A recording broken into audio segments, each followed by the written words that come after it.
강의 시작 전에 신부님께서 오늘 또 재밌는 강의를 청하는 의미에서 큰 박수를 먼저 한번 드리고 한 주간 잘 보내셨지요? 네. 이따가 다시 인사드릴게요. 제가 첫놈이라 사투를 많이 써갖고 이것도 참 문제입니다. 네, 방송에 전혀 적합하지 않은 이 말투와 용어와. 참여예수님, 한 주간 잘 보냈습니까? 네. 강의 시작하도록 하겠습니다. 성부와 성자와 성령의 이름으로 아멘. 하늘에 계신 우리 아버지, 아버지의 이름이 거룩히 빛나시며 아버지의 나라가 오시며 아버지의 뜻이 하늘에서와 같이 땅에서도 이루어지소서. 오늘 저희에게 일용할 양식을 주시고 저희에게 잘못한 일을 저희가 용서하오니 저희 죄를 용서하시고 저희를 유혹에 빠지지 않게 하시고 악에서 구하소서. 아멘. 성부와 성자와 성령의 이름으로 아멘. 자, 지난 시간에는 마르코복음 5장을 했습니다. 그리고 사실 마귀 때보다 무서운 것이라는 주제에 대해서 정작 얘기를 하면서 그 핵심은 얘기를 못했어요. 마귀 때보다 무서운 건 과연 뭐였을까요? 그건 바로 그 동네 사람들의 내면에 숨어있던 탐욕이라는 것이었습니다. 자신들에게 마귀 떼가 해칠 그 온갖 위험성을 간주하면서 정작 예수님을 모셔드리고 그분에게서 가르침을 얻고 제발 우리를 지도하고 인도해달라고 해야 할 판에 돼지를 잃은 그 이유 하나 때문에 예수님더러 나가주세요, 제발 꺼져주세요 우리 동네에서 하고 부탁하고 있는 그 사람들의 내적인 이기성과 탐욕이라는 것이 바로 마귀들을 불러들이는 일을 하는 것이고 그 동네에 마귀가 판을 치게 만드는 것이었습니다. 자, 그 마귀 떼들은 어떻게 됐을까요? 라고 한 분이 저한테 의문을 던진 적이 있어요. 그 마귀들은 당연히 돼지떼 속에 들어갔다 돼지들이 죽으니 죽은 시신에는 마귀들이 머무를 수 없겠죠. 그러니 그 시신에서 나와서 다시 그 동네에 떠도면서 누구에게 들어갈까? 전에 있던 자리를 방황하고 다닐 겁니다. 그러니 예수님은 그 마귀에게서 해방된 사람을 나를 따라오라 하지 않고 그 동네에 남아라 라고 했습니다. 이제 상황이 역전된 것이죠. 그 전까지는 사람들로부터 내침을 받던 한 천박한 사람이 이제는 예수님으로부터 구원을 입고 다시 사람들에게 돌아가서 복음 선포가가 되어야 하는 입장이 되어버린 겁니다. 하지만 그의 그 이전의 상황을 너무나 잘 알던 사람과 그의 변화된 모습을 아는 사람들이 그 사람의 활동을 보면서 그 사람이 예수님을 전하는 걸 보면서 얼마나 많은 어떤 내적 감명을 얻게 될지는 충분히 상상해봐도 알 수 있는 일이죠. 사실 복음을 전하는 이들은요 다 그렇습니다. 지가 잘나서 하는 게 아니에요. 자기도 입었고 얻었기 때문에 하는 겁니다. 여러분 그 누구에게도 빚을 지지 마십시오라고 바울 사도는 이야기하고 단 하나 사랑에서만큼은 예외입니다. 그건 얼마든지 빚져도 됩니다 라고 얘기를 하죠. 마찬가지입니다. 여러분들이 행여 성당 안에서 정말 복음에 연관된 활동을 한다면 교만은커녕 갈수록 겸손해져야 합니다. 그래야 내 내적 영역 안에 하느님이 늘어나시고 당신의 일을 더 성실히 충실히 이행할 수 있기 때문이죠. 하지만 그렇지 않은 모습들을 우리는 주변에서 흔히 관찰을 하죠. 본당 생활이 몇 년 지났다고, 본당 생활이 벌써 몇십 년 동안 했다고, 자신이 신앙생활을 한 지 몇십 년 됐다고, 또 레지오를 한 지 몇 차 주회를 하고 있다고 콧대가 오똑해져가지고 다른 사람을 안하무인으로 보는 사람들을 우리는 종종 안타깝게도 만나게 됩니다. 자, 이제 그러면 6장으로 이제 7장이죠. 6장입니다. 6장으로 들어가 보겠습니다. 나자렛에서 무시를 당하시다 예수님께서 그곳을 떠나 고향으로 가셨는데 제자들도 그분을 따라갔다. 안식일이 되자 예수님께서는 회당에서 가르치기 시작하셨다. 많은 이가 듣고는 놀라서 이렇게 말하였다. 일단 그분의 가르침에 놀라긴 놀란 거예요. 또 그분의 가르침만이 아니었겠죠. 그분이 가르치면서 늘 사람들에게 메시아적인 권능을 드러내 보이셨으니까요. 어떤 모종의 치유도 분명히 일어났을 겁니다. 저 사람이 어디서 저 모든 것을 얻었을까? 저런 지혜를 어디서 받았을까? 그의 손에서 저런 기적들이 일어나다니 하고 사람들은 감명을 합니다. 자, 첫 번째는 일단 그런 감명인 거죠. 사람들은 과연 그 지혜가 어디서 나왔을지. 지혜는 어디서 나올까요? 우리는 이제 학교에서나 아니면 세상 안에서 우리가 많이 겪고 체험하고 뭔가를 익히고 해서 내적으로 쌓는 것을 지혜로 간주를 합니다. 하지만 그런 것들은 세상의 지식이지 지혜는 될 수 없습니다. 물론 그런 모든 것들이 참된 방향으로 이렇게 움직여갈 때는 지혜가 뻥튀기 됩니다. 그러니까 무식한 사람이 하느님의 그 지혜를 받아서 활동을 하는 것과, 그리고 이미 많은 것들을 취하고 있는 이들이 하느님의 지혜를 받아서 활동을 시작하는 것은 완전히 그 규모가 어마어마하게 달라집니다. 그렇겠죠, 당연히. 그죠? 그래서 성경 안에도 하늘나라의 제자가 된 율법학자는 자기 곳간에서 옛 것도 꺼내고 새 것도 꺼내준다는 이야기를 하는 거예요. 그 모든 것 안에서 하느님의 가르침을 얻고 그것을 사람들에게 전해줄 수 있다는 이야기죠. 하지만 그런 것이 없다면, 부족하다면 자기가 깨달은 건 전해줄 수 있는데 그 풍성함이 아무래도 줄어드는 겁니다. 하지만 그래도 괜찮아요. 지혜를 지니고 있는 사람은 누구나 하느님의 일을 하게 됩니다. 그러니 핵심은 지식이 아니라 지혜인 거죠. 그런데 우리는 교리를 많이 배우면 뭔가 달라지겠지. 아니면 또 뭐가 있을까요? 기도를 많이 바치면 뭔가 달라지겠지. 아니면 어떤 신앙 강좌나 수료를 많이 하면 뭔가 달라지겠지라고 생각을 하는데, 자, 제가 얘기했죠. 그건 범주라고, 범주.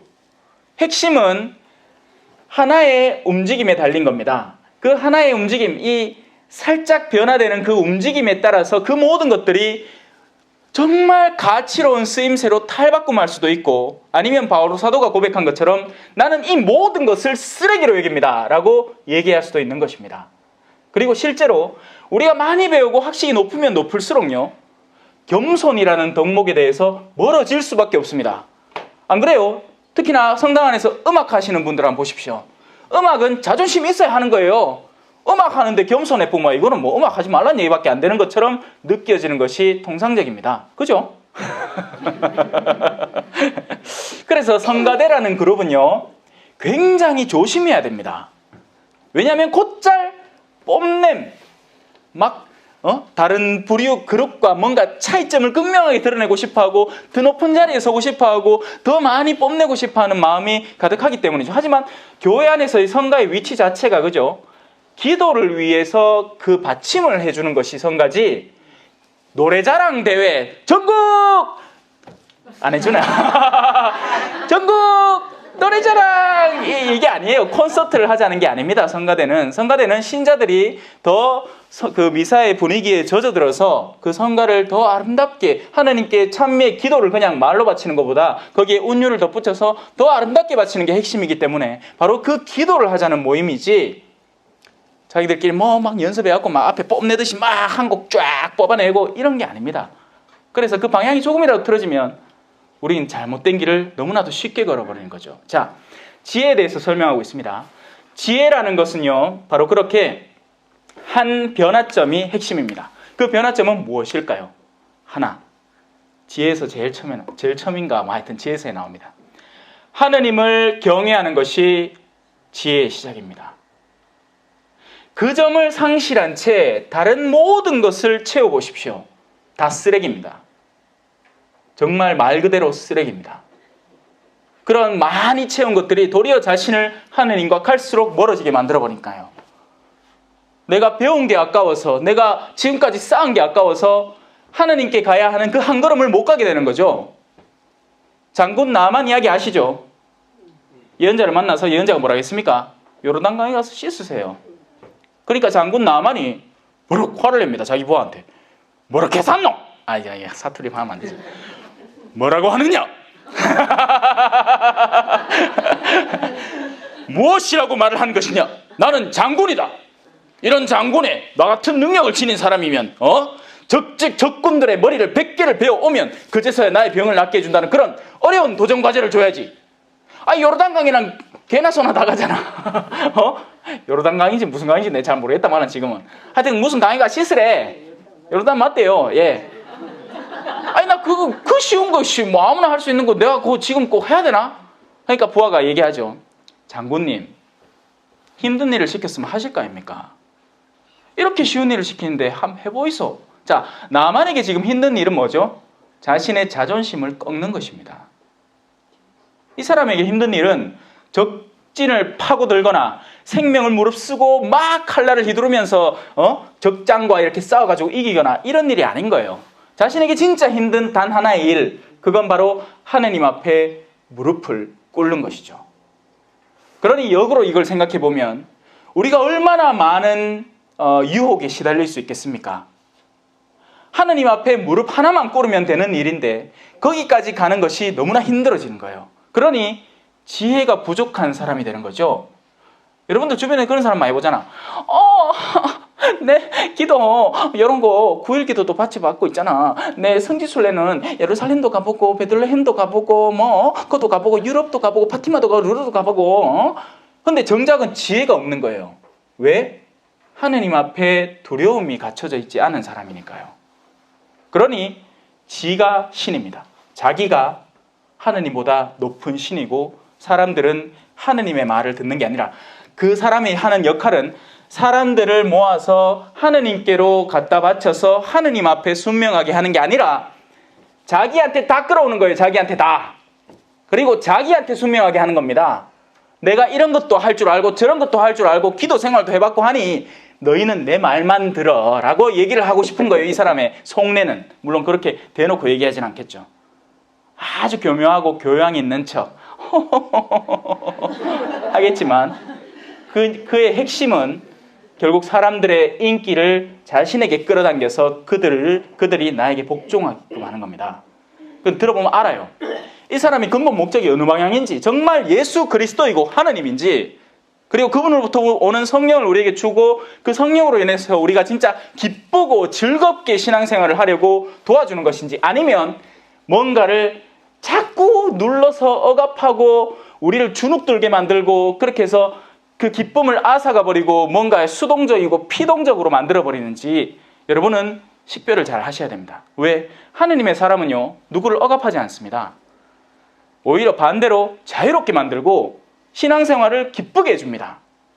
그런데 뭔가를 자꾸 억압하는 사람은 그래요. 요새 신앙생활 재밌다고. 그래. 그러면 이런 것도 한번 해봐 하면서 무슨 도전과제를 주는데 기도 생활을, 그죠? 자기는 손가락도 까딱하지 않으면서 남들에게 무거운 짐을 씌우는 그런 행위를 너무나도 우습지 않게 하는 사람입니다. 조심하십시오. 자, 그분의 지혜는 당연히 어디서 왔을까요? 위에서 왔겠죠. 그분의 인간성에 대해서 이제 사람들은 주절되기 시작합니다. 어떻게? 이렇게 얘기합니다. 저 사람은 목수로서 마리아의 아들이고 야고보, 요세, 유다, 시몬과 형제간이 아닌가. 여기서 하나만 짚고 넘어가겠습니다. 형제라고 해서 그러면 예수님에게 형제가 있었고 성모님이 그러면 요셉 성인하고 또 다른 자녀들을 낳았느냐라는 얘기를 흔히 다른 종파에서 잘못 배운 분들이, 심지어는 개신교 목사님들도 신학을 제대로 배운 분들이면 알아요. 이게 무슨 말인지. 자, 자매님, 여러분들 저하고 우리 아버지하고 같은 아버지 갖고 있죠. 그러니까 내가 여러분들을 자매님이라 부르지, 맞죠? 맞긴 뭐 맞아. 우리 아버지 숫자 락자 쓰시는데 성씨도 다르면서. 하지만 우린 자매님이고 형제님입니다. 맞죠? 만약에 우리가 이때 글을 남겼어요. 마지노 신부님이 여기 모인 여성들을 자매님이라고 부르면서 우리에게는 같은 아버지가 있다고 하셨다. 후대 사람들이 그걸 읽으면서 어머야 이봐라, 자매란다. 그럼 신부님한테 여자 형제가 어만상 많다는 얘기네. 자, 무슨 말인지 아시겠죠? 성경의 말마디를, 그죠? 그야말로 그 말마디 그 자체로만 이해하려고 들기 시작하면 오류가 엄청 많은 책입니다. 맞아요. 말이 안 되는 얘기예요. 성경에서는 우리는 방향성을 봐야 하는 것이고 이 성경이 나를 어디로 이끄느냐를 봐야 되는 겁니다. 그렇기 때문에 구약에서 일어난 모든 전쟁의 이야기들과 복수와 암투와 그 모든 성적 불결과 그런 것들이 최종적인 똑같은 방향성을 지니고 있는 거예요. 뭐냐? 구약의 얘기를 읽어보면 대충 시나리오가 이렇습니다. 하느님이 먼저 와서 너무 아름다운 일들을 하고 축복을 해주고 그들의 힘을 북돋아줍니다. 그런데 사람들은 그 하느님에게 기뻐하고 감사하고 찬미를 드리기는 커녕 자신들의 교만에 사로잡혀서 옆길로 새기 시작해요. 그리고 나서는 그로 인해서 자신들이 옆길로 새나간 그 길로 인해서 자신들에게 재앙이 돌아오기 시작하고, 그리고 그제서야 깨닫고 하느님께 뉘우치고 용서를 청하죠. 그러면 하느님은 또 모르는 척 용서해 주시고 받아들여 주시고 다시 희망을 주십니다. 물론 모든 걸 그냥 온전히 받아들이진 않아요. 더러운 것마저 받아들이면 당신의 깨끗함이 다 무너질 테니까 하늘나라의 사람들을 받아들일 때는 적어도 예복은 갖춰 입어야 되는 거예요. 자, 그 시나리오가 반복되는 것이 구약 성경의 이야기입니다. 바로 그렇게 우리는 성경을 읽어야 돼요. 뭘로? 방향성으로. 우리를 어디로 인도하고 어디로 이끌려고 하는지에 대한 방향성으로 읽어야지, 말마디 하나 꺼내갖고 막 구약도 우리 젊은이들이 좋아하는 성경책 있죠. 요한 묵시록. 숫자 666은 뭐시로? 이 도대체 뭘 얘기하는 거고? 하면서 막 오만상 찾아다닙니다. 이거 봐라, 용 나온다, 용. 뭐야, 레비아탄. 언제까지 그걸 하려고? 방향성을 알아야죠. 그런 거 몰라도 됩니다. 그래서 저는 신자분들한테 흔히 권고할 때 요한 묵시록 읽지 마. 그러니까 될 수 있으면 읽지 마시고 정말 읽고 싶으시다면 다른 구약과 신약에 대해서 열심히 성실하게 배우시고 그 방향성을 올바로 이해한 다음에 최종적으로 가서 읽으시되 반드시 어떤 지도를 바탕으로 읽어야 됩니다. 신학적 지도를 바탕으로. 우리 교구에도 왜 요한묵시록 연구하신 신부님도 계시고 하시죠. 그런 신부님들이 열심히 설명해 주실 겁니다. 이 뜻은 이렇고 요한묵시록이 전체적인 계략적인 뜻은 어느 방향을 지시하는 것이고 우리에게 미래의 희망을 안겨주는 것이고 뭐 이런저런 얘기를 자꾸 하실 거예요. 그래서 그냥 우리가 대놓고 그것만 덜렁 읽으면 막 겁도 나고 막 장면들이 이상하고 뭐 우스꽝스럽기도 하고 어떤 건 그렇습니다. 자, 그러니 사람들은 이제 예수 그리스도에 대해서 그분의 인격성을 바탕으로 그분의 신격을 무너뜨리려고 하는 거죠. 누가? 저 고향 사람들이. 자, 이 재미있는 부분입니다. 자, 그의 누이들도 우리와 함께 여기에 살고 있지 않는가? 그러면서 그들은 그분을 못마땅하게 여깁니다. 자, 그 못마땅함의 바탕 속에는 그들 내면에 숨어있는 뭐가 있을까요? 교만이 숨어있는 것이죠. 아담과 이브의 교만.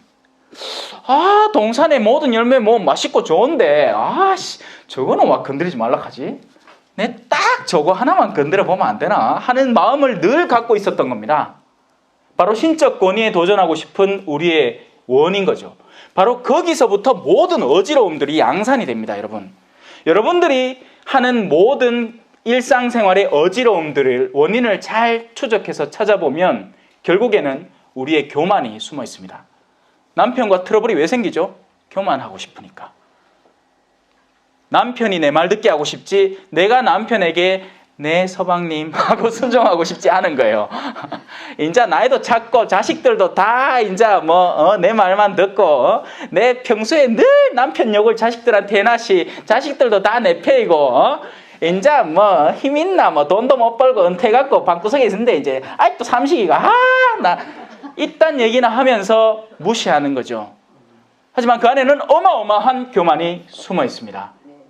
하느님이 가정을 괜히 만드셨습니까? 아니죠. 가정 안에 질서를 주시고 바로 그러한 것을 통해서 자녀들이 참된 권위에 대해서 다가가게끔 만들어주신 거예요. 집안의 아버지가 존경받는 모습을 보는 아이들이 하느님도 존경할 줄 알아요. 근데 아버지가 개판 개꼴 완전 저 뒷방 늙은이 꼴로 그냥 쭉 찌그러져 있는 모습을 보면 결국 그 아이의 마음 속에는 하느님의 자리도 존재하지 않는 겁니다. 자, 물론 그렇다고 해서 모든 케이스, 모든 것들을 아버지가 옳다라고 하는 얘기는 절대 아닙니다. 못된 아버지도 있어요. 예, 그건 맞아요. 그건 케이스 바이 케이스지. 하지만 저는 전반적인 가정의 방향성에 대해서 이야기하는 겁니다. 그리고 오늘날 현대사회에서 이 권위가 완전 무너져 버렸잖아요. 그렇죠? 그리고 권위를 무너뜨리다가 이제 뭐까지 건드리냐? 이 교회 안의 영역까지 무너뜨리고 싶은 겁니다. 그리고 그 일은 실제로 일어나고 있어요. 사제에 대한 뒷담화와 험담들, 여러분들이 은근슬쩍 해대는 그 모든 것들은 모종의 그러니까 우리가 사제의 인격에 대해서 그죠? 합당하게 조언해 줄 수 있고 충고를 해 줄 수 있습니다. 그런데 우리가 정작 하는 일은 어떤 거죠? 그 신부님한테 가서 충고하는 게 아니죠. 결코. 우리끼리 그냥 속 시원하자고 껌을 씹는 거지. 잘근 우리 신부님이 그때 아니나 내한테 섭섭하게 잘근 하고 나면 아줌마들끼리 막 쌓여있던 거 막 시원하거든. 조심하십시오. 무엇에 대해서 엉뚱한 것을 건드리다가 그 안에 깃들어 있는 사제성을 건드릴 수도 있습니다. 그것이 바로 독성죄입니다. 왜 술 먹다가 왜 옆구리 쳤다고 독성죄가 아니고 뭐 좀 치면 어떠노? 치람 내 대줄게. 그게 독성죄가 아니에요. 진짜 독성죄는 사제가 사제의 역할을 하는데 장애를 만들어주는 것이 진정한 독성죄입니다. 그리고 오늘날 그런 일들이 너무나 많이 일어나요. 여러분들이 우리가 늘 숨쉬는 이 공기는 언제 소중하게 느껴지죠? 코 막고 30초만 기다리면 됩니다. 그러면 공기가 소중한 줄 알아요. 미사는 언제 소중해질까요? 사제가 늙어지고 성소가 부족해져서 나중엔 본당별로 기껏해야 사제 하나, 그리고 작은 본당들은 점점 폐쇄돼 가면서 공소로 변화되고, 그리고 그 공소에는 신부가 한 달에 한 번, 또 왜다가 이제 신부가 더 적어져서 먼 공소에는 사제가 1년에 한 번 찾아오기 시작하면 그제서야 여러분은 우리가 무슨 짓을 했던가 하고 뉘우치게 될 겁니다. 미사만 드려주는 신부님이 우리 곁에 계신다는 것, 내가 고해를 보고 싶고 하느님 앞에서 죄를 털어놓고 싶을 때 적어도 거기에 길을 열어놓는 인격성을 대신해주는 그 사제의 인격이 있다는 것만으로도 우린 감사할 줄 알아야 되는데, 맨날 투덜투덜 우리 신부님은 아니나 자, 그러지 마세요. 인격에 대해서 올바른 분별을 갖는 건 필요합니다. 뭐 그가 하는 나쁜 일까지 좋다고 하면 안 돼요. 하지만 우리가 감이냐 오렌지냐, 귤이냐 오렌지냐, 사과냐 아니지 부사냐, 또 뭐 있노, 아오리냐 이런 걸 갖고 째잘째잘 대다가는 자칫 잘못하면 그 사제가 당연히 해야 하고 충분히 할 수 있는 일마저도 깎아내릴 수 있다는 것을 유념하시고 조심하셔야 됩니다. 그것이 바로 여기서 일어나는 거죠. 저놈의 인간이 예수 그리스도라 하는데 자 옛날에 우리 동네에서 코 찔찔 흘리면서 댕기던 아이가? 라는 얘기를 이 사람들이 하는 겁니다. 그의 과거의 인격성, 미성숙성, 왜? 예수님은 참된 인간이셨으니까 인간의 성장 과정을 그대로 겪으셨습니다. 그죠? 아이는 자라면서 지혜와 몸이 커갔다. 그것처럼 그러면 옛날에는 아이로서의 순진성과 아이로서의 미성숙성이 남아 있었다는 얘기예요. 그 내면에는 성령이 존재를 하고 신격이 계시지만 그분의 인격은 탄생과 성장과 그런 과정을 충분히 거치신 것이죠. 그렇기 때문에 사람들로서는 그분의 미성숙한 인격성을 바라보면서 신격을 무너뜨리려고 시도를 하는 거예요. 자, 뭔데? 우리 동네 이장인데, 지가 나이 33살 먹고 기대기 새파랗게 해요. 나이 33살 먹고 아주 젊게 해서 여기 와가지고, 지금 감히 우리 앞에서, 회당 앞에서 뭘 가르치겠다고 나서 이런 일들이 본당 안에서도 일어날까요? 안 일어날까요? 일어납니다. 그걸 텃세라고 표현하죠. 특히나 오래된 본당의 역사가 유구한 본당일수록 이런 성향이 많습니다. 그래서 그 자리에서는 신자들이 나름의 세력을 형성해서 본당 신부님이 당신이 정말 기도 중에 묵상하고 또 본당 공동체를 위해서 낫겠다 하는 어떤 일을 제안했을 때 바로 공격 들어갑니다. 신부님, 제가 여기서 벌써 30년 동안 신자 생활을 하고 있는데, 또 제가 총회장이고, 또 제가 뭐 평화회장이고, 뭐 또 제가 하여튼 뭐 있지 않습니까? 교회 안에서 이 높으신 분들. 그런데 신부님이 제안하시는 그거는요, 저희가 곰곰이 생각해 봤는데, 아닌 그것입니다. 여러분, 순명이라는 것은 물론 인간에게 순명하면 안 돼요. 그래서 인간의 그런 오류와 그런 온갖 잡동이 이렇게 뒤섞인 어떤 죄악상에까지 순명하면 안 됩니다. 그래서 신부님이 우리 도둑질하자 할 때는 거긴 순명하면 안 돼요. 도로 신부님한테 말씀을 드려야죠. 신부님, 그거는 옳지 않은 일인 것 같습니다. 다시 한번 재고해 주십시오. 만약 그게 어떤 죄악에 같이 관여하는 일일 때는 그렇습니다. 그런데 이게 오렌지냐 귤이냐 일 때는요, 그건 그냥 따르면 됩니다. 만약에 그 일이 설령 약간 뭐 어떤 방향을 잘못 잡아서 엇나가더라도 순명한 이에게는 책임이 돌아가지 않습니다. 최종적인 책임은 그가 지는 거죠. 그렇기 때문에 순명은 사실은 영적인 상태로 보면 오히려 더 나은 환경이에요. 안 그러면 여러분들이 스스로 결정하고 일을 이행하고 책임을 져야 됩니다. 자, 그렇다고 해서 여러분들더러 무턱대고 그냥 다 예스맨인 평신도가 되라는 것이 아니에요. 그 소위 말하는 얘기가 있죠. 평신도의 다른 표현, 그죠? 평자를 뭐 딴자로 바꾸잖아.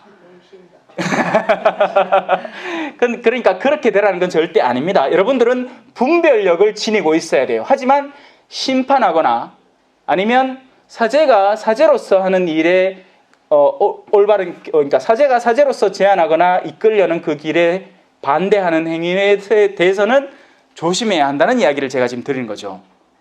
예. 자, 그러자 예수님께서 그들에게 이르십니다. 예언자라는 존재는 밖에 나가면 어디에서나 존경받습니다.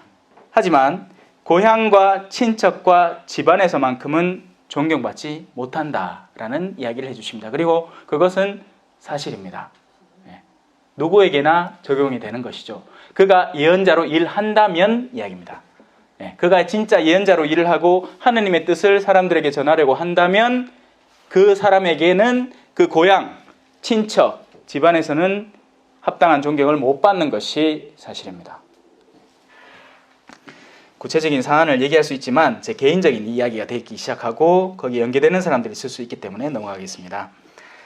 자, 그래서 예수님께서는 그곳에서 몇몇 병자에게 손을 얹어서 일단 병을 고쳐주시기는 해요. 왜냐하면 공동체 전체가 어긋나 있더라도 개개인의 열성이 사라지진 않으니까 그 개개인의 열성에 따라서 치유는 이루어집니다. 물론 우리는 이 치유 얘기를 듣기만 하면 아이고 그럼 나도 허리 좀 안 좋은데 치유 좀 이렇게 생각을 합니다. 예수님이 치유하신 것은요, 실제로 그 육체도 치유를 하셨어요. 맞아요. 왜냐하면 예수님은 하느님이잖아. 그러니 모든 권한을 동시에 발휘할 수 있었던 겁니다. 하지만 예수님 치유의 핵심은 껍데기가 아니라 속입니다. 그렇기 때문에 이 수많은 병자들이 치유를 받은 이유는 먼저 회개가 있었기 때문입니다. 하느님 앞에 납작 엎드림이 있었고 하느님에게로 돌아감이 있었기 때문에 그 선물로 메시아를 직접 만난 김에 그 선물로 옵션, 화장품, 견본품까지 받은 기라.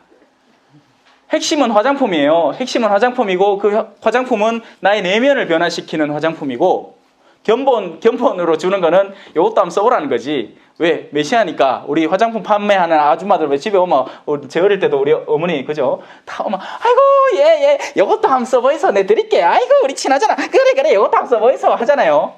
왜? 화장품 판매대 아줌마는 그럴 능력이 있으니까 샘플은 얼마든지 줄 수 있는 겁니다. 그죠? 하지만 핵심은 화장품을 판매하는 거예요. 예수님이 여러분에게 원하시는 핵심은 여러분의 내면이 변화되고 구원을 받는 것입니다. 하나님의 나라가 여러분 안에 자리하고 성령께서 자리해서 여러분들이 드높은 상태로 오르는 것을 원하시지 육체만 치유하기를 원하시진 않아요. 그렇기 때문에 적지 않은 경우에 치유가 일어나지 않는 겁니다. 여러분 치유는요, 껍데기가 물론 낫죠. 그런데 이 껍데기가 왜 상할까? 그리고 그에 대해서 생각을 잘 해보면 그 원인이 실제로는 겉에 있는 게 아니고 안에 있다는 것을 알 수 있게 됩니다. 그렇기 때문에 여러분들의 영혼이 자유로워지고 영혼이 편안해지고 영혼이 기쁨을 얻게 되면 그 순간부터 여러분의 육체적인 병의 치유까지 이제 곁들여지기 시작하는 거예요. 그래서 모든 치유에 앞서서는 여러분들의 참된 하느님 앞에 뉘우침이 필요합니다.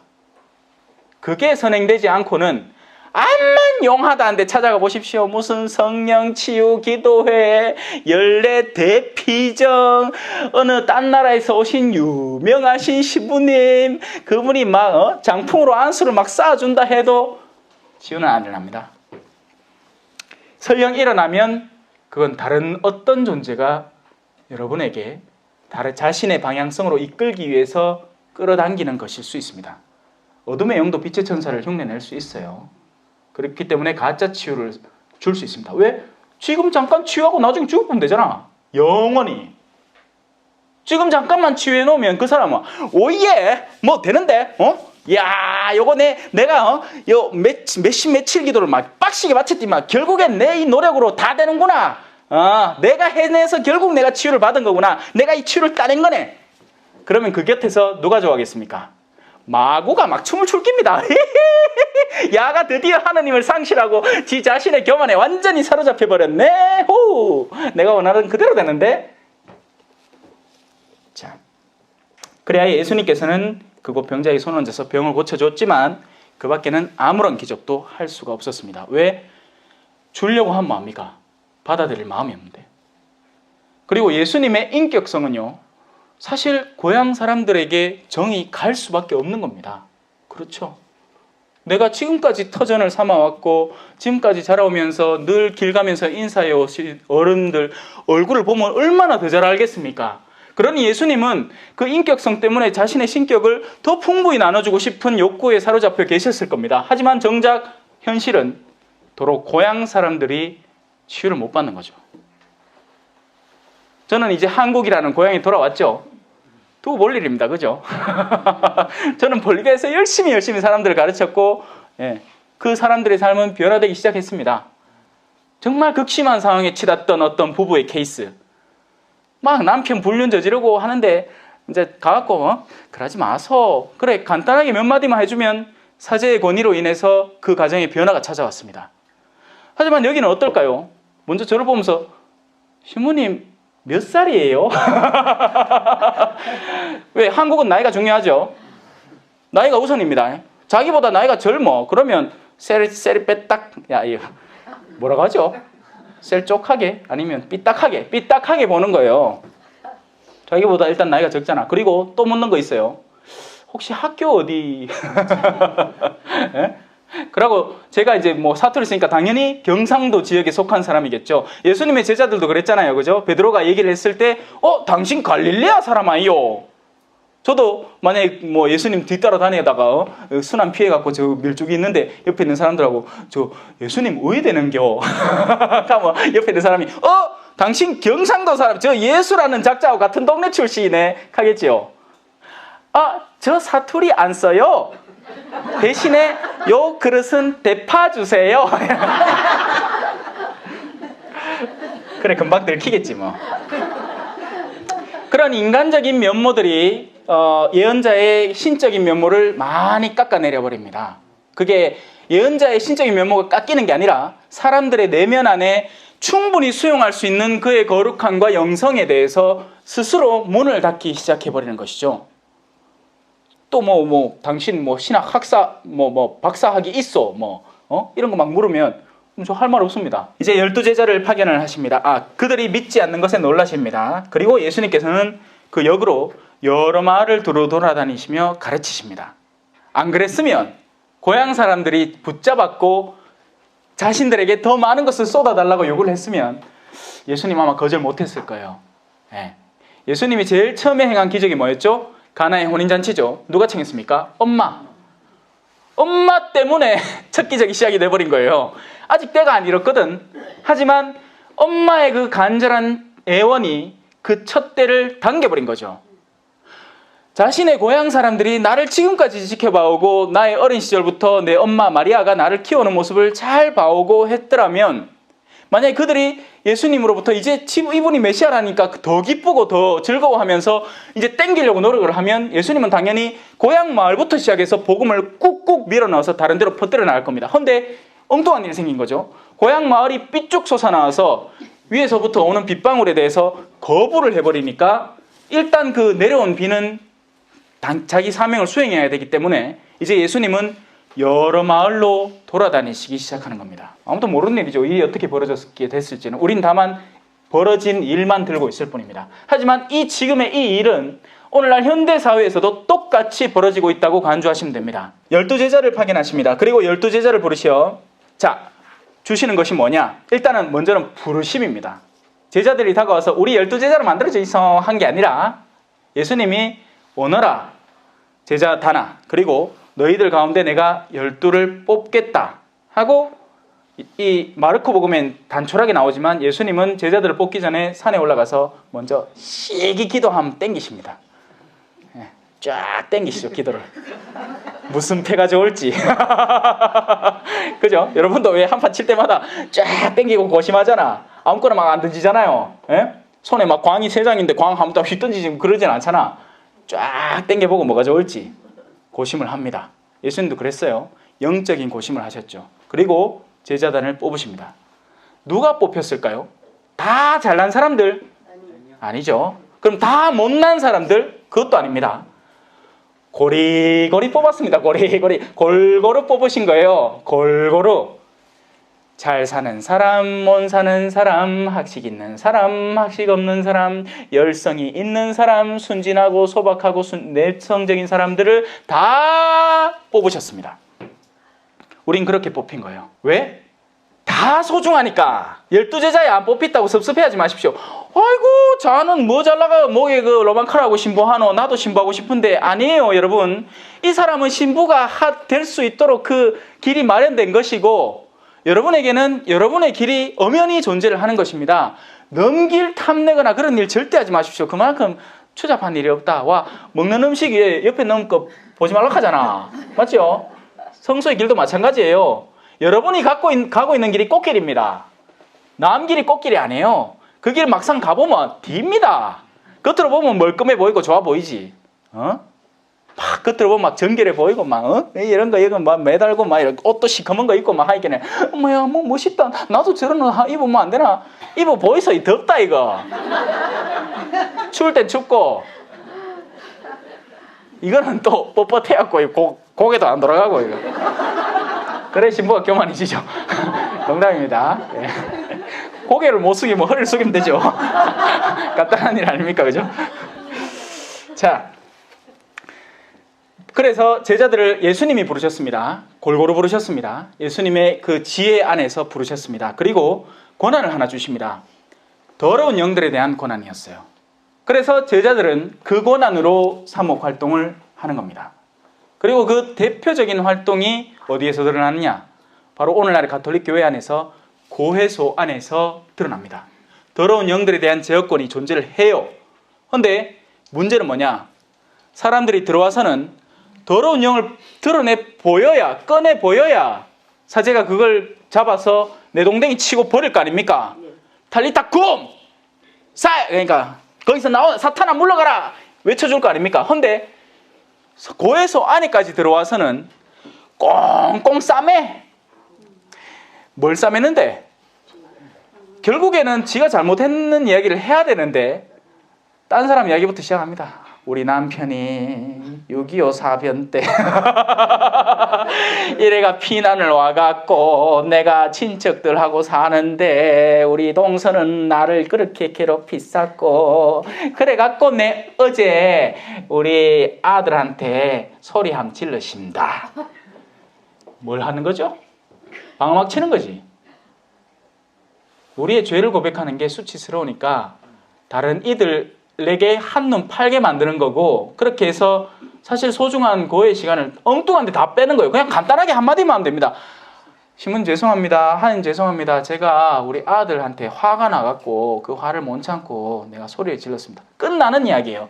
그런데 우리는 거기 안 익숙한 거야. 솔직하고 담백한 것에 안 익숙한 겁니다.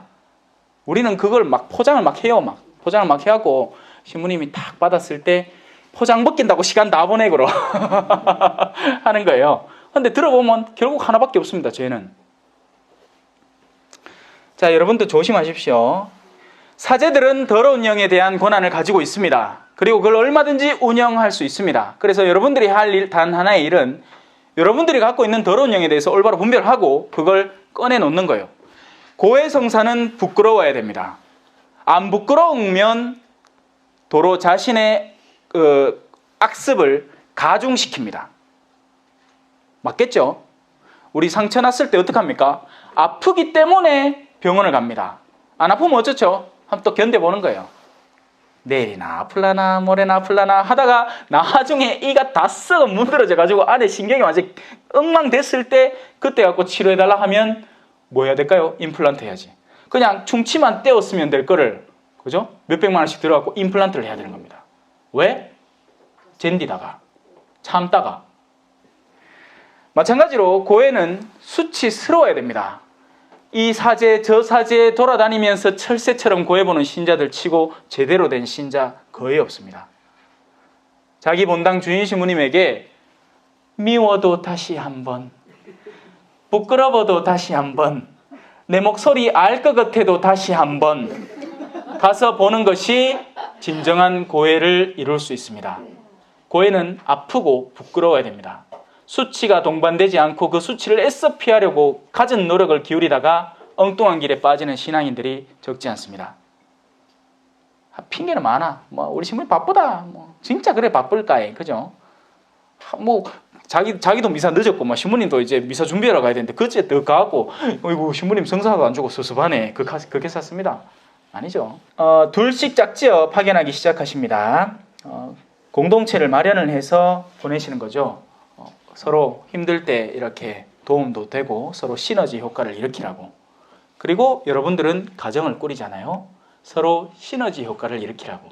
근데 정작 하는 건 반대지.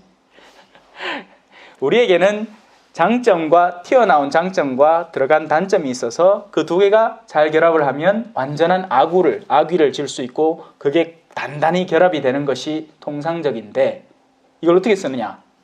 잘난 점은 자기들 잘난 점끼리 부딪히고 못난 점은 자기들 못난 점끼리 욕을 하고 앉았습니다. 그러니 부부가 일치할 수가 없죠. 오늘 저녁부터 애미 교육 들어가거든요. 물론 사제가 무슨 애미를 봤습니까? 메리지 엔카운터, 그죠? 그 애미 교육 프로그램, 교회 안에 아주 훌륭한 프로그램 중에 하나죠. 사제가 그거가 뭐겠습니까? 이제 지켜보는 거죠. 신자분들이 결혼 생활 안에 어떤 어려움이 진짜 구체적으로 존재하는지에 대해서 잘 듣고 배우기 위해서 가는 겁니다. 간단하게 얘기하면 이걸 거예요, 그죠? 서로 긴밀히 연계되라고. 그렇게 남편에게 없는 점을 아내에게 주고 또 아내에게 없는 어떤 장점을 남편에게 서로 주는 겁니다. 남자들은 진취적이고 집중을 잘하고 어떤 일에 대한 해결책을 모색을 하고 여성들은 보살피고 기억을 잘하고 잔것들을 잘 챙겨주고 그렇게 남편을 보완해주고 남편은 패기 있게 밀고 나가고 거기서 행여 부족한 예를 들어서 남편이 어떤 일을 하는데 자식들을 좀 소홀히 대할 때 그때 아내들은 그 자식들의 마음을 위로해주고 이런 일들을 서로 하라고 하는 건데 대놓고 서로 싸운다. 그죠? 남편이 왜다 멀리 잡았어? 그러면 아내 이제 시작합니다. 내 골할 줄 알았다. 당신 3월 며칠 날 내한테 그래 섭섭하게 했지? 4월 16일 날 내한테 고란 거 기억나나? 자기 온갖 황홀한 기억력을 통해서 남편을 비난하는 데 쓰는 거예요. 또 남편은 자신의 진취적인 기상을 가정 전반에 대해서 책임을 지고 이끌어 나가는 게 아니라 똑바로 말 안 듣나? 내 이제 생활비 안 준대! 하고 가족들을 억누르는데 자신의 진취적인 기상을 써버립니다. 그야말로 이제 그냥 콩가루 집안인 거지. 그걸 예방하자고 우리 신자들이 교회 안에서 결혼을 하는 거 아닙니까? 예수님 보고 우리 접 붙여달라고, 우리 접착제가 되어 주시라고. 그런데 지금 오늘날 많은 가정이 무너지고 있죠. 신자 가정이 무너지는 이유는 바로 신앙이 없기 때문에 무너지는 겁니다. 하나님을 경외하는 지혜가 있다면 무서워서라도 못 갈라집니다. 왜? 하나님이 했거든. 둘은 한 몸이다. 근데 그 말이 안 믿겨지는 거지. 야하고 내하고 같은 침대 쓰긴 쓰는데 내 몸 안 같아. 날 더운데 옆에 오면 막 땀띠나고 막 더워. 내 몸 안 같아. 당연히 자기 몸 아니죠. 하지만 영적인 공동체에서는 한 몸입니다. 둘이가 갈라지면 어떻게 되죠? 간단한 얘기죠. 저를 여기 반으로 딱 짜게 봅시다. 톱을 들고 샥샥샥샥. 왜 될까요? 죽지. 죽지. 사람 반으로 가는데 요래 가르나 죽지. 왜 삽니까? 마찬가지예요. 신앙 안에서 형성된 가정은 갈라지면 안 됩니다. 왜냐하면 갈라지면 어느 한쪽이 둘 다 죽거나 아니면 물론 잘 가르면 되겠지. 어떻게? 요렇게 가르면 요게 죽고 요게 살겠죠. 왜? 머리와 심장에 아직 몸이 연결되어 있으니까요. 그래서 부부 가운데 누군가 탓이 정말 극심하게 있어서 그걸 억지로 뜯어내는 사람은 그 사람이 가서 죽는 거예요. 그리고 다른 한 측은 계속 그 사람을 이렇게 수용할 수 있도록 최대한의 노력을 해야 되는 겁니다. 하지만 오늘날 그런 인내력이 많이 상실되어 있습니다. 조금 기분 나쁘면 그냥 야, 우리 갈아 서자. 콜 도장 딱딱 찍고 끝나고. 그러고 나서는 또 이제 막 또 딴 사람 또 좋은 사람 만나갖고 왜하든지 또 이 무효화를 또 해보려고 그죠? 자, 길을 떠날 때 지팡이 외에는 아무것도 빵도 여행 보따리도 전대의 돈도 간단하게 얘기하면 그렇습니다. 우리가 뭔가에 기댈 거리가 있으면 이제 그 힘을 거기에서 힘을 얻는 거죠. 근데 그 기댈 거리가 사라질 때는 단 하나 남는 기댈 곳이 남는 겁니다. 누구? 하나님. 그래서 예수님은 제자들에게 그러한 것들을 이렇게 갈마 들이시는 겁니다. 그건 들고 가지 마. 그건 들고 가지 마. 그리고 그런 게 필요하다고 느껴질 때마다 하느님에게 기도를 드려. 마찬가지로 우리 인생길에서 그죠? 여러분들에게서 뭔가 하나씩 빼앗아 가죠. 팽팽하던 피부를 빼앗아 가고 아리따운 목소리를 빼앗아 가고 머리에 그 감칠나게 윤기 흐르던 그 검은 머리를 빼앗아 가고 허리에 힘도 빼앗아 가고 죄송합니다. 허리에 힘도 빼앗아 가고 근육의 근력도 빼앗아 가고 일치되어 있던 가족도 어떤 때는 빼앗아 가고 막 자식들이 어릴 때는 엄마 하다가 이제 자기 새끼들 생기고 나니까 막 니 언제 봤노? 그런 일치도 빼앗기는 것 같고 내가 젊었을 때 패기 있게 하던 어떤 일정 능력도 빼앗아가고 왜요? 하느님께 기대라고요. 그런데 오늘날 우리 한국 사회는 이 노화에 대해서 무슨 병처럼 여깁니다. 늙는 게 병이 돼버렸어요. 늙는 게 재앙이래. 아니요, 축복입니다. 축복. 때가 된 거지. 그리고 그 때를 누리라는 거죠. 안 그러고 젊을 때 그러니까 막 정신없이 살다가 갑자기 급사하는 게 언뜻 막 로맨틱하고 막 그렇게 보이죠. 절대 아닙니다. 영적으로 봤을 때 그만큼 위험한 일이 없을 거라고 저는 생각합니다. 만약에 그 사람이 정말 하나님을 위해서 헌신을 하다가 그죠? 사자한테 물어뜯겨 죽기거나 뭐 아니면 목이 잘려갖고 그 목이 3번 튕겨가지고 죽거나 뭐 그런 식으로 죽으면 그건 정말 축복받은 순교의 죽음일 것인데 우리가 세상 안에 젖어 살다가 갑자기 당하는 급사, 갑자기 당하는 병사는 영적으로 위험합니다, 여러분. 그런데 사람들은 또 서서히 죽어가는 그 모습이 너무 걱정되고 두렵고 하니까 빨리 죽고 싶대. 조심하십시오. 마오가 그 소원 들어주면 큰일 난다.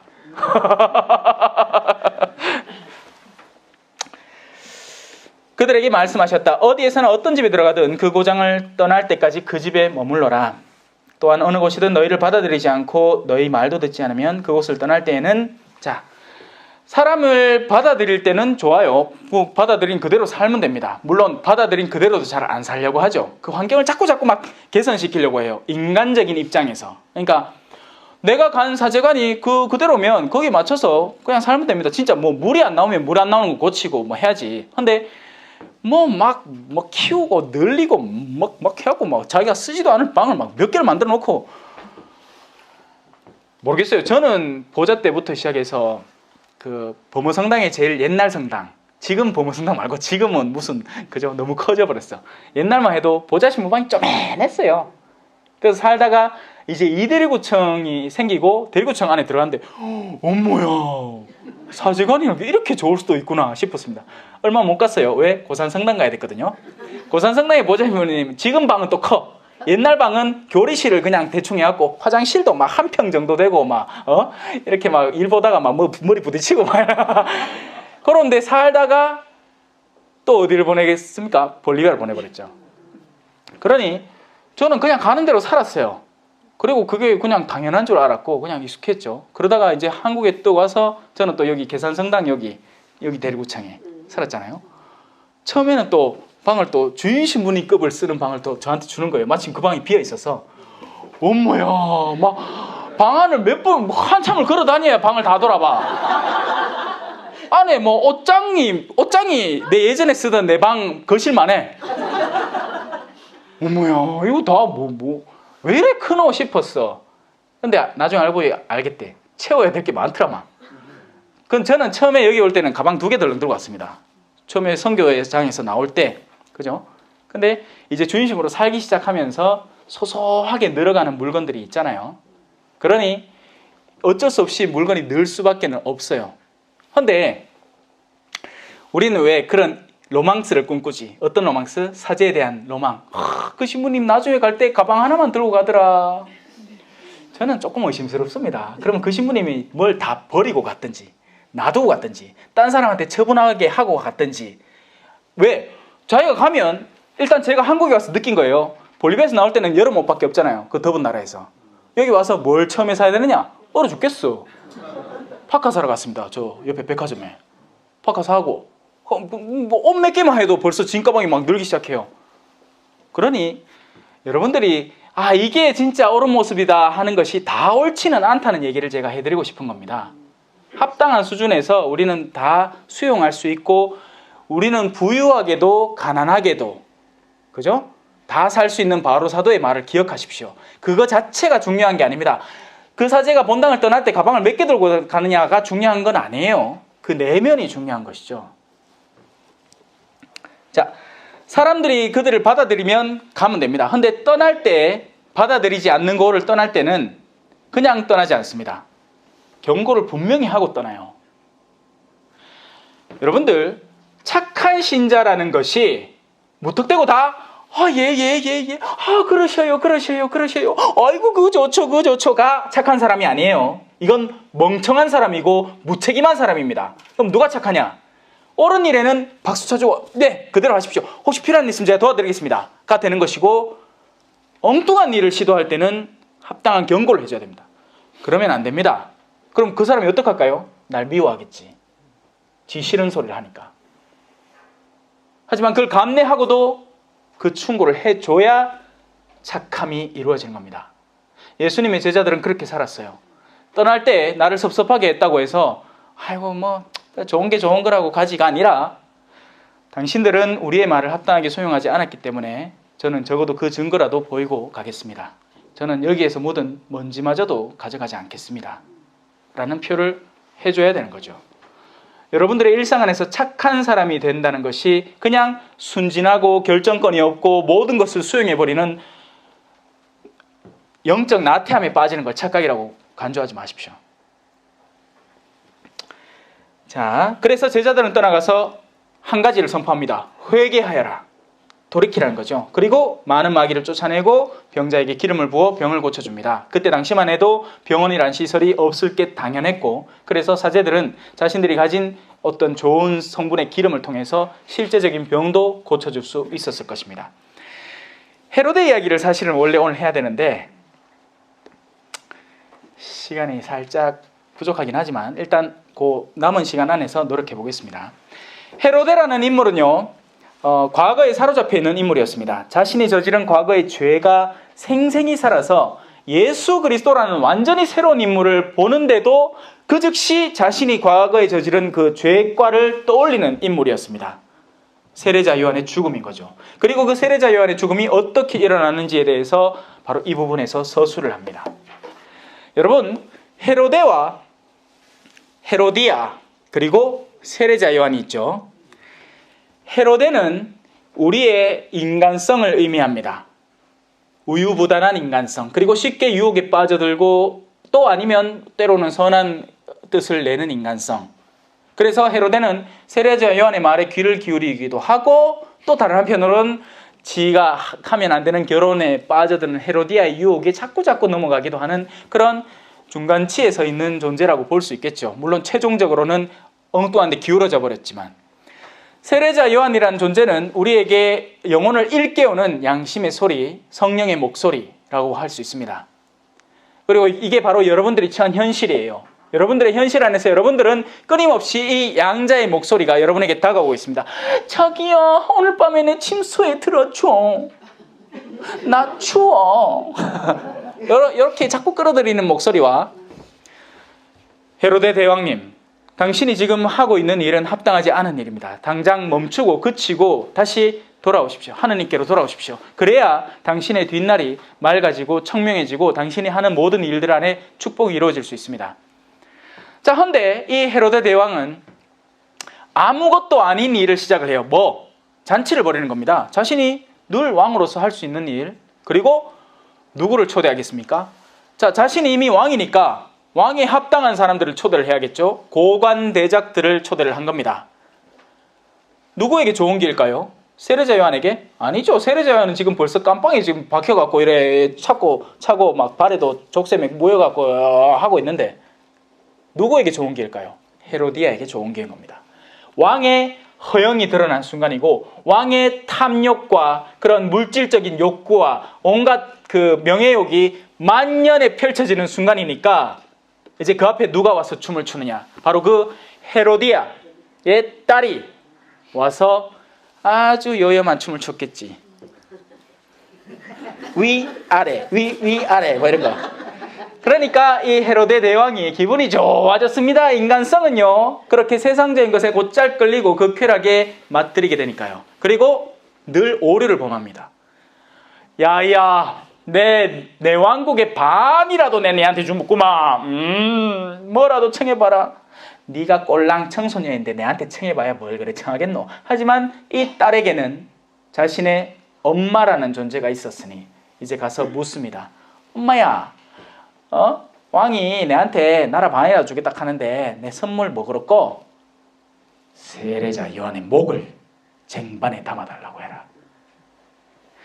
여러분, 증오라는 것은요 바로 이렇습니다. 여러분, 행여라도 누군가의 관계에서 증오를 남기지 않도록 조심하십시오. 왜냐하면 그 증오는 언젠가는 나에게 돌아와서 그 병폐를 퍼뜨릴 것이기 때문입니다.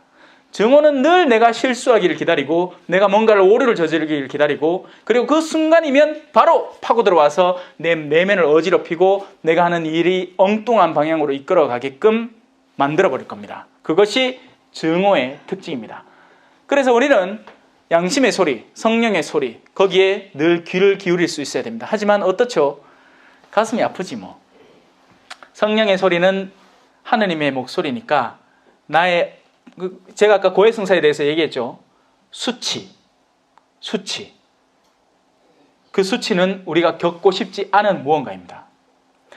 여러분, 고통의 가치에 대해서 올바로 인지를 해야 됩니다. 우리를 살리는 고통이 있습니다. 바로 고해소 앞에서 느끼는 수치가 바로 우리를 살리는 고통이에요. 그런 고통은 암만 겪어도 좋습니다. 많이 겪으십시오. 왜냐하면 우리가 그 수치를 깨달으면 깨달을수록 죄에 대해서 더 피할 수 있게 되니까요. 하지만 부끄럽지 않기 때문에 내가 막 술집 가고 1차로 식사하고 2차로 술집 가는데 나는 사실 신자라 가기 싫은데 친구들이 다 괜찮대. 누구나 다 그렇게 한대. 외국 바이어 들어오면 이 정도는 다 해주는 거래. 그러니까 부끄러움이 상쇄되고 거기 가서 죄를 저지르게 되는 거죠. 뭐 제가 형제님 얘기를 해서 그런데 자매님들도 마찬가지입니다. 나는 누구한테 대한 험담하기 싫어. 왜? 신부님이 신앙 특강에서 막 얼마나 그거에 대해서 얘기를 하는지 이제 하면 안 될 것 같아. 근데 친구 모임에 갔어요. 잔치를 벌인데 간 거지. 지는 헤로데 대왕이고. 근데 그 친구들이 전부 다 이제 한 개씩 또 꺼내기 시작하는 겁니다. 뭘? 남편 욕을. 아이고 우리 남편 아니나 뭐 이래갖고 삼식이 돼. 우리 남편 이식이 돼. 우리 남편 일식이 돼. 막 욕을 해대니 자기도 괜히 거기 동조하고 싶은 거야. 그러다 보니 푹 튀어나왔는데 하면 안 될 소리를 해버린 겁니다. 그리고 그 말은 한번 빠져나온 말은 반드시 그 목적지를 찾아갑니다. 내가 누군가에 대해서 해서는 안 될 말을 꺼내고 나면 그 말은 반드시 그 사람 귀에는 언젠간 들어갈 수밖에 없습니다. 비밀은 다 지킨다 하지. 그럴 것 같으면 세상 비밀 하나도 없겠다, 그죠? 네. 비밀 다 지킬 것 같으면 다 비밀 지키게. 사람들이 얼마나 호기심거리에 굶주려 있는데요. 그 욕구를 감당을 못하는 거죠. 그런 자리에서 다른 사람 이야기를 하는 사람이 왜 내 이야기를 딴 사람한테 안 하겠습니까? 착각하지 마십시오. 자, 그래서 세례자 요한의 목은 베이고 헤로데 왕은 자신의 길을 결정해버린 셈이 되는 겁니다. 그리고 이 헤로데 대왕은 나중에 어떻게 되죠? 예수님을 만나죠. 어떻습니까? 실컷 놀리고 또 보냅니다. 그 길이 이제 완전 그쪽으로 굳어져 버렸다는 얘기죠. 자, 그렇게 예수님은 이제 본격적인 일을 5,000명을 먹이시고 또 무리를 걸으시는 여러 가지 기적들을 통해서 사람들을 이렇게 수용하시고 점점 더 규합하십니다. 먼저는 사람들의 관심을 끌었고 이제 당신의 본연적인 메시아적인 사명을 이런저런 것으로 드러내는 것이죠. 5,000명을 먹이신 기적은 바로 성체성사의 예표라고도 할 수 있습니다. 빵을 입에 집어넣는 게 중요한 게 아니고 수많은 사람들이 한 사람의 감사 기도를 통해서 영을 채우는 바로 우리 미사가 5천 명을 먹이는 기적에 반복되는 일입니다. 그리고 물 위를 걸으시기도 하고 겟네사렛에서 병자를 고치시기도 합니다. 당신의 메시아성을 이제 점점 더 확고히 다져나가시는 겁니다. 물론 구체적인 사항은 더 아름다운 말들이 있지만, 자, 오늘 강좌는 이렇게 마무리를 하도록 하겠습니다. 오늘 다들 다시 모여주셔서 고맙고요. 다음 시간이 마지막인가요? 2번 남았습니다. 아직 2번 남았으니까 마르코복음 7장과 8장 다음 시간에 오실 때 7장 미리 읽어오시면 참 고맙겠습니다. 마친 기도 같이 바치고 이 자리 마감하도록 하겠습니다. 성부와 성자와 성령의 이름으로 아멘. 영광이 성부와 성자와 성령께 처음과 같이 이제와 항상 영원히 아멘. 성부와 성자와 성령의 이름으로 아멘. 감사합니다.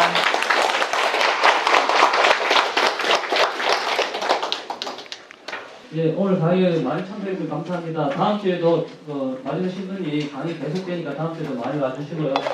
오늘 또 재밌게 강의해 주신 마지막 신부님께 큰 박수 한번 부탁드립니다. 한 주간 잘 되겠습니다. 다음 주에 뵙겠습니다. 감사합니다.